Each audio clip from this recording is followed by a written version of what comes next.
What's up, everybody? Welcome to a video. Today we're going to be talking about Andrew Tate and his final message video. Andrew was just recently banned off of all of his social media platforms for a crime, and Andrew is not in jail, so I don't know why they banned him, because usually you get arrested for committing crimes and not banned off social media. Hello everybody, welcome to a video. Today we're going to be talking about Andrew Tate and how he released a final message video after getting banned on Instagram and YouTube. He got banned on Instagram and YouTube because of a non-Instagram YouTube related reason, which is not even proven. There's no evidence for this. They say that Andrew Tate was sex trafficking, which he was not. Otherwise, he would be in jail. Because that's the type of thing you would go to jail for, you would think.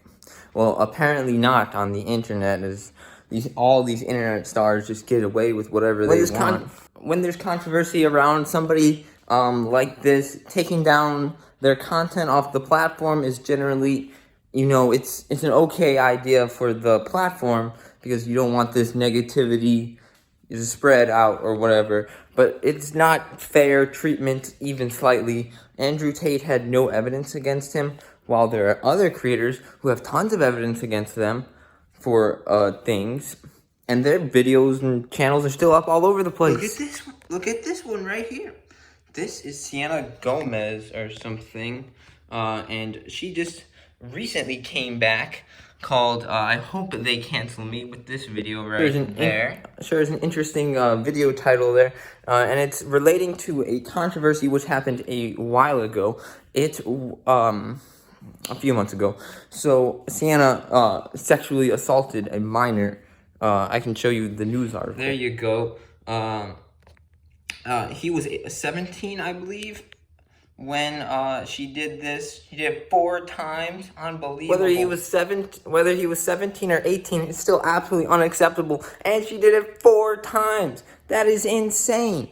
And she made some apology video on her channel, which was absolutely atrociously bad.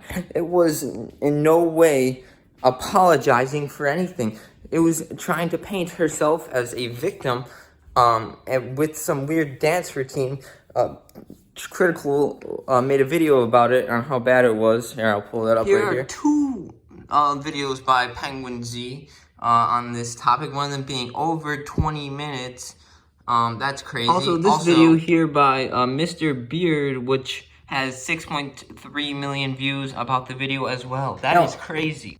Now, even after that apology video, she made this video saying, "I hope they cancel me," where she dances around on the beach, nearly nude, getting the video age restricted, and it's just to some random song. And this is about a crime she committed. I don't understand how this video could ever be positively received, or the channel can even remain up. Not only that, but her TikTok account, which is her main thing, is also still up, and she's now posting videos on it again somehow after committing this crime. Why doesn't TikTok take this down? YouTube or TikTok don't take down Sienna's channel, but they'll take down Andrew Tate's and Tate videos. And she's making these awful videos that she always makes. Believe it or not, but all that is actually beside the point. Today we're going to just be talking about Andrew's final message video, where he just sort of addresses the problem. He doesn't apologize for anything. There's nothing to apologize for. He sticks to all of his morals, tells about his life story, and explains a little bit about himself and what he believes. I was thinking for a long time how to start this video, because it needs to be concise and compendious, but I also want it to be very, very comprehensive. And I guess the best place to start is at the beginning. There's been many different versions of my life story, which have been put on the internet as of late and from many years ago. But I'm going to give a very, very quick overview of my story. Andrew talks about the early life where he was born in Chicago. He started off very poor. He moved to a bad part of London where his parents split up. He was still very poor. He was bullied in school. Andrew had a very tough upbringing, and he tells basically how he overcame all of these challenges and the tough message instilled into him by his father. Let me show you that part. Trauma and difficulty is extremely important because it's the building blocks for mental fortitude and physical fortitude. So I'm very, very happy that my life has been difficult because it's impossible to become a capable man or a man of my capability without struggling with facing serious adversities, without trying to overcome often insurmountable odds. I grew up in South Side of Chicago. I'm obviously a person of color. I was bullied in school to a degree, and my father always taught me to stick up for myself. I was never allowed to run and cry to authority. I was told that if someone wants to mess with you or come at you, you can't always go tell the teacher. Sometimes you have to deal with it. Andrew basically explains how the message he's been spreading has been like instilled into him through his like life experiences and how his parents raised him this way and all of that. He's basically using his life experiences to teach others how to become successful like he did, how to stand up for yourself, some important things to make you independent and strong as a person. So, even from a very, very young age, I was taught that going to authority and crying and hoping someone else is going to fix your problems is not the way a man should conduct himself. When I left Chicago, I moved to Luton, England, which was multiple times voted the worst town in England. It's a high crime rate. It's a very bad area. My mother and father broke up, so I was in a single mother household.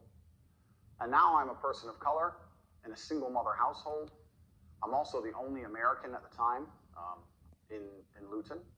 And I had, again, repeat problems in school. I was picked on for being the only American. I was picked on for not knowing things I should have known because I hadn't been through the English educational system. I'd been through the American educational system. And I had trouble in school again, but I stuck up for myself. Unfortunately, nothing got violent at any point. But when people made fun of me, I stood up and said, listen, don't make fun of me. I'm from a different place, and I talk differently. And I always understood that standing up for yourself, I never went to the teacher, I never cried to anybody else. I just stood up for myself. And over time, people learned respect for me and my boundaries, and they were very respectful of me. And I had a very positive experience from then on out in school by simply standing up for myself, because this is how I was taught to act. In high school, I ended up having a reputation of a guy that nobody really messed with. I certainly wasn't a bully. Absolutely the opposite, but no one really picked on me. I actually had a friend in school who was gay. I had 5 main friends in school, and I was also friends with a gay guy. And he would make fun of me for being American, and I would make fun of him for being gay back then. But the world was a very, very different place. This is many, many years ago. And we had friendly banter back and forth, but we were very good friends, and I stuck up for him and prevented anyone else picking on him all of the time. So Andrew talks about his upbringing and how he stood up for himself, how he had a very positive high school experience because of that. And this is obviously why he is teaching this type of thing through his shorts, or not his shorts, through his podcasts and interviews, to stand up for yourself, be independent and all of that. And then at this point, he explains why he's making this video. Due to the fact I've managed to develop an iron mind, because I'm probably the only individual on earth who can be vilified to this level without taking personal insult and without being emotionally affected, what I have done is I've allowed certain narratives to gain traction, which I shouldn't have allowed to gain traction, because they didn't personally bother me, because I know they are false. I live with a very, very pure heart. I'm a religious man. I go to church, and anyone who follows me in detail knows I donate huge sums of money to the church. And as long as I knew the truth of my heart, and God knew the truth of my heart, I wasn't interested in lies being purported. I now understand that that's wrong, because even though I've done nothing wrong, even though it doesn't emotionally affect me, even though God and myself know of my innocence. The public consciousness has been polluted to a point where narratives are being purported which are absolutely and utterly false. And it's having a genuine negative impact on the people who I care about and the people who care about me. And despite the fact it doesn't emotionally affect me, as a man, I have a duty to protect all of those I love. And for this reason, these narratives have started to become very, very harmful. I was under the understanding that on the internet, people don't like you. It doesn't matter who you are. So Andrew was the most Googled person on the planet, most popular person in the world, like a week or two ago. So obviously when things are popular like this, and there are thousands of videos of him popping up that all get a bunch of views, other YouTubers are going to want to talk about it to get their own views, to get their own monetary gain out of this situation. And the best way people found to do that was either just to purely react to them, or to go against what Andrew Tate is saying, like, take the opposite side, because that's what they believe. All these people were trying to call Andrew out on bad things that he says, say that he's a bad person, that he's misogynistic, all these types of things through their YouTube videos by either talking to him on a podcast or just reacting to his clips in the video. These videos took things a little bit too far, as Andrew just explained, and it started to negatively affect the people around him, and he wanted to make this video to clear up any rumors, explain his thought process on things, and what is really going on. The final point of this video is another part of the video actually Andrew addresses. He explains the whole scenario. This video is an hour long, and I do recommend you watch it, especially if you're interested in the whole scenario. But he explains the misogyny. People are calling him misogynistic because of some of the things he said. He said things like women can't drive as well as men because of his personal experiences and things like that. These are all stereotypes or whatever, and Andrew's saying them, very masculine message type, and it's not very supportive of the female audience. So he talks about that in his video, and to clear things up, let me show that to you now. Which that's all it is. So no women are accusing me of anything. No women are accusing me of misconduct.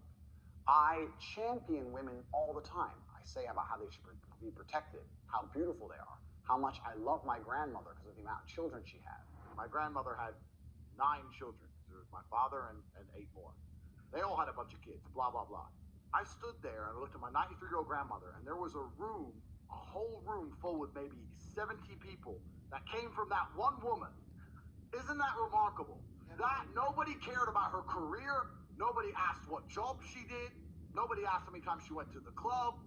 Nobody asked if she had time to go to festivals. No. You had 70 sentient beings, including myself, full of life from one woman who dedicated herself to being a mother and a good wife. That is beautiful. Still, these clips are taken out of context. Let me give you an example. I absolutely not really love women.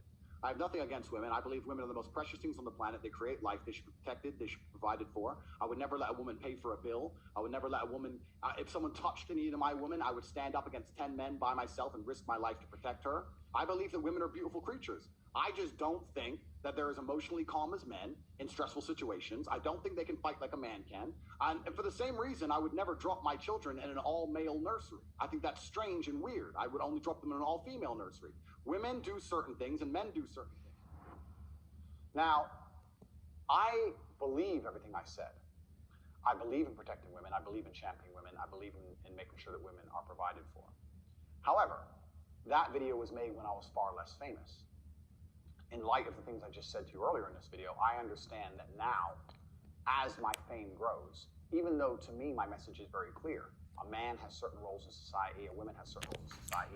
Andrew is obviously not perfect, and nobody is perfect. He says some out of pocket things, some bad things.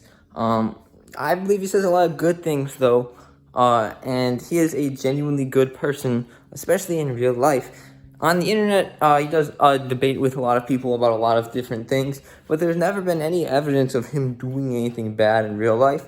I remember one clip where it was his brother. They said their neighbor was calling them saying something about their cars and that they didn't want their kids to scratch their cars or whatever. So Andrew actually provided proof of him inviting the kids over and taking pictures with the cars or whatever, doing something nice for this neighbor who was initially concerned of, you know, scratching cars or whatever with their kids.